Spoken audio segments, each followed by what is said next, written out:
ராதே கிருஷ்ணா. உஷா மாமி பஜன்ஸ் மூலம் உங்களை சந்திப்பதில் பெருமகிழ்ச்சி அடைகிறேன். பாரத தேசத்தில் இப்போது நிலவி வரும் பதட்டமான சூழ்நிலை, இது மாறணும், அமைதியும் ஒற்றுமையும் ஏற்படணும். புண்ணிய தினம் இன்று. ஸ்ரீ லக்ஷ்மி நரசிம்ம சுவாமிக்கு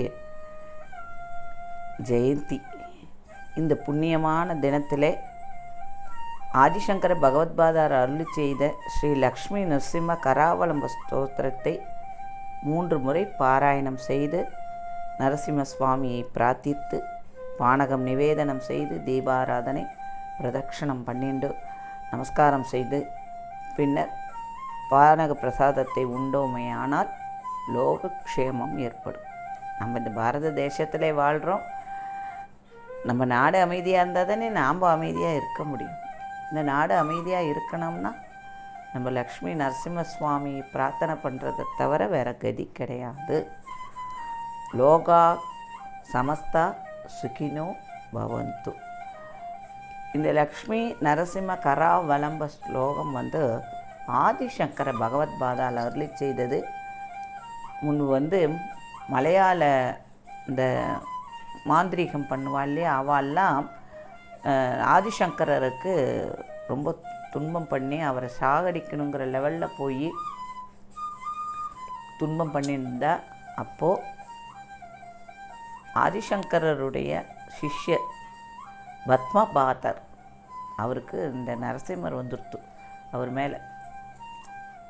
ஆதிசங்கரர் இந்த லக்ஷ்மி நரசிம்ம கராவலம்பங்கிற இந்த ஸ்லோகத்தை சொல்லி அவரை சாந்தம் பண்ணினார்.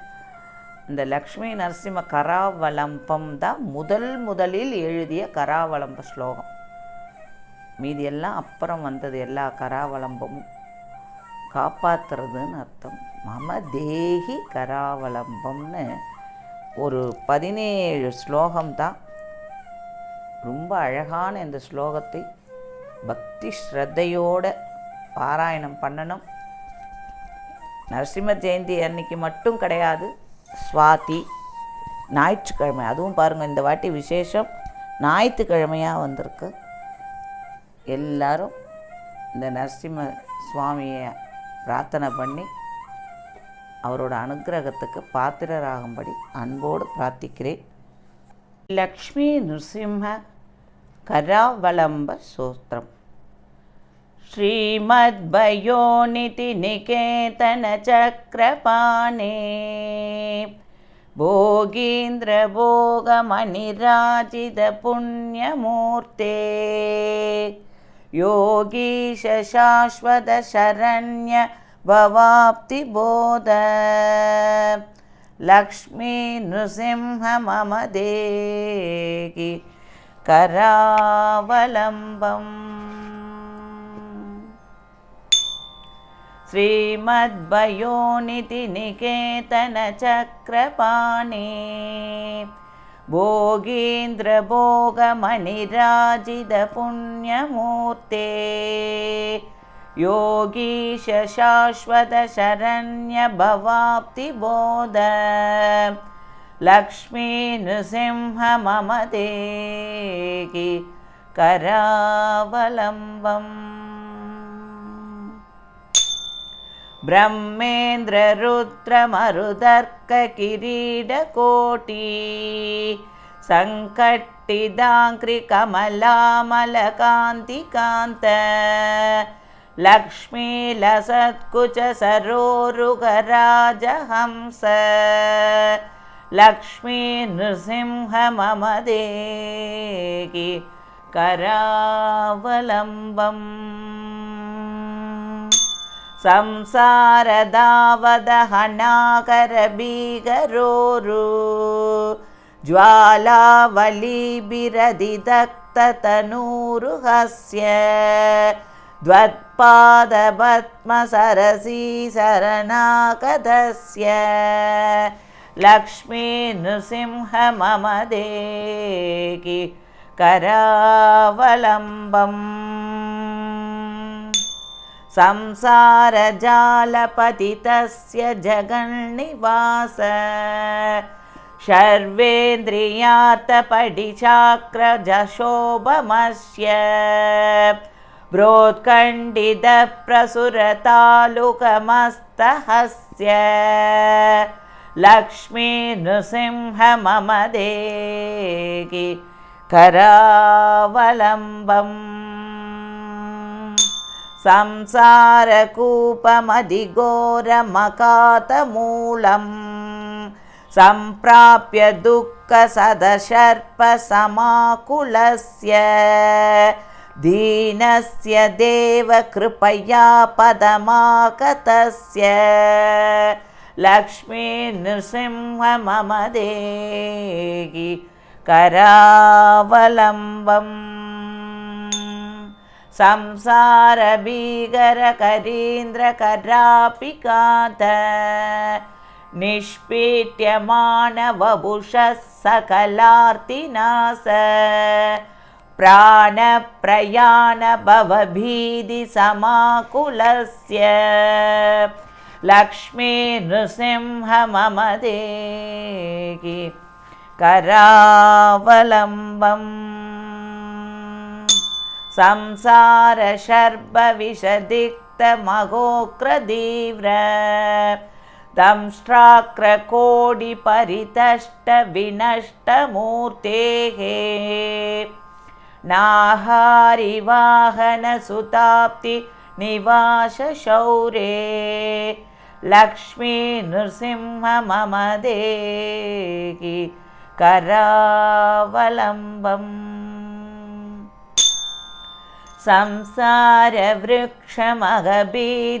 संसारवृक्षमगबीजमनन्दकर्म शाखायुतं करणपत्रमनङ्गपुष्पम् आरुह्यदुःखबलितं पदतो दयालो लक्ष्मी नृसिंह मम देहि करावलम्बम्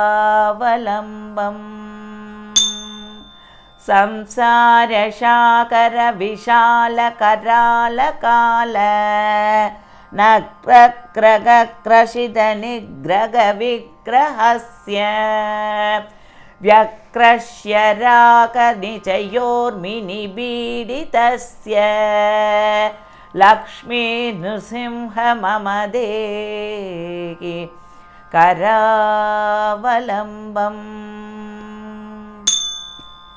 संसारशाकरनिमज्जनमुख्यमानं दीनं विलोकय विभो करुणानिधे मां प्रह्लादकेतपरिहारपरावतार लक्ष्मी नृसिंह मम देहि करावलम्बम्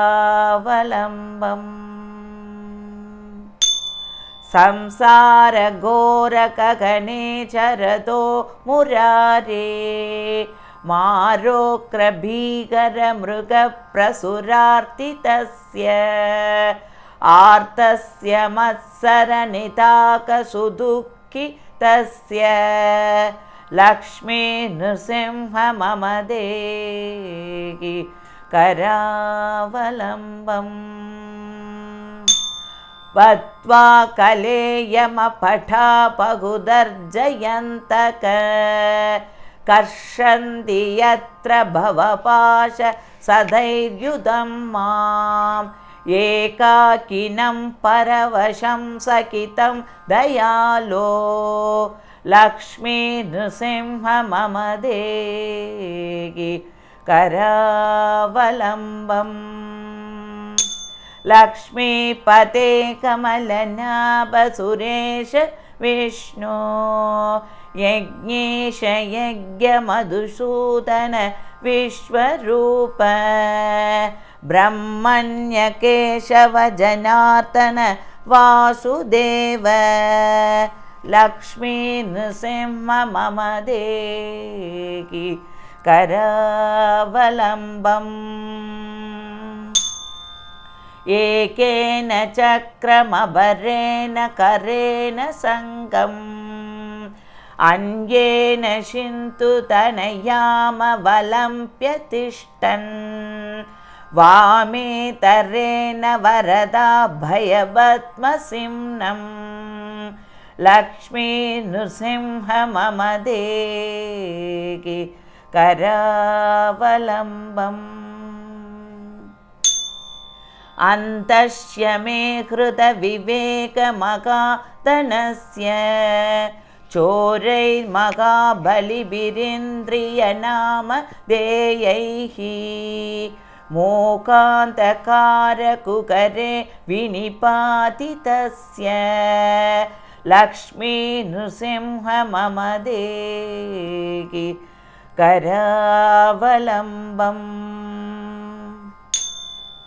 प्रह्लादनारद पराशर पुण्डरीक व्यासादिभागवत पुङ्गव हृन्निवास भक्तानुरक्त परिपालन पारिजात लक्ष्मी नृसिंह मम देहि करावलम्बम् लक्ष्मी नृसिंह चरणाब्ज मधुव्रतेन स्तोत्रं कृतं सुपकरं भुवि शङ्करेण एतत् पठन्ति मनुजा हरिभक्तियुक्ताः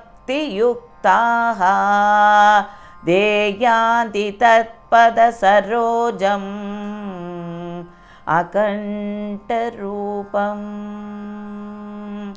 लक्ष्मी नृसिंह चरणाब्ज मधुव्रतेन स्तोत्रं कृतं शुभकरं भुवि शङ्करेण एतत् पठन्ति मनुजा हरिभक्तियुक्ताः देयान्ति तत्पदसरोजम् अकण्ठरूपम्